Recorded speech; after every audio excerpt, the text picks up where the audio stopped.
Welcome back my YouTube channel. ಒಂದು ಊರಿನಲ್ಲಿ ಒಂದು ನಾಯಿಗೆ ತುಂಬ ಹೊಟ್ಟೆ ಹಸಿವಾಗಿರತ್ತೆ. ಊಟಕ್ಕಾಗಿ ತುಂಬ ಊರೆಲ್ಲ ಹುಡುಕುತ್ತಾ ಇರತ್ತೆ.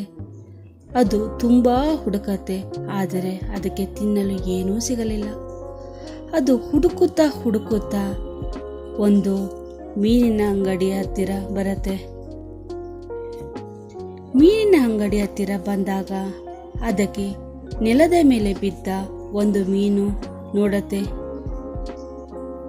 ನೋಡಿದ ತಕ್ಷಣ ಓಡಿ ಹೋಗಿ ಆ ಮೀನನ್ನು ತಿನ್ನಲು ತನ್ನ ಬಾಯಲ್ಲಿ ಕಚ್ಚಿಕೊಂಡು ಊರಿನ ಕಡೆಗೆ ಓಡತ್ತೆ.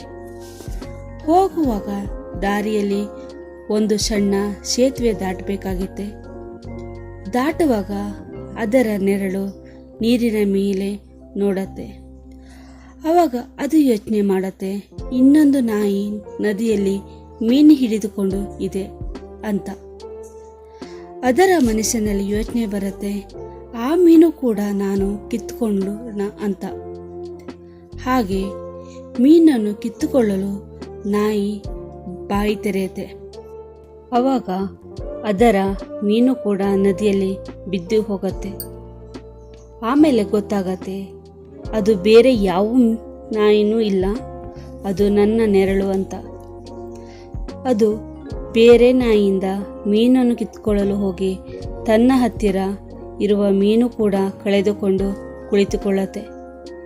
ಈ ಕಥೆಯಿಂದ ನಮಗೆ ತಿಳಿಯುವುದೇನೆಂದರೆ, ಏನು ನಮ್ಮ ಹತ್ತಿರ ಇರತ್ತೆ ಅದರಲ್ಲಿ ನಾವು ಸಂತೋಷವಾಗಿರಬೇಕು.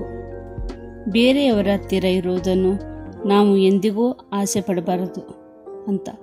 ಅತಿ ಆಸೆ ಗತಿಗೇಡು. Thank you for watching. Video ಇಷ್ಟ ಆದರೆ ಲೈಕ್ ಮಾಡಿ, ಶೇರ್ ಮಾಡಿ ಆ್ಯಂಡ್ ಕಮೆಂಟ್ ಮಾಡಿ. ಇನ್ನೊಂದು ವಿಡಿಯೋದಲ್ಲಿ ಸಿಗೋಣ. ಅಲ್ಲಿ ತನಕ ಬಾಯ್ ಬಾಯ್.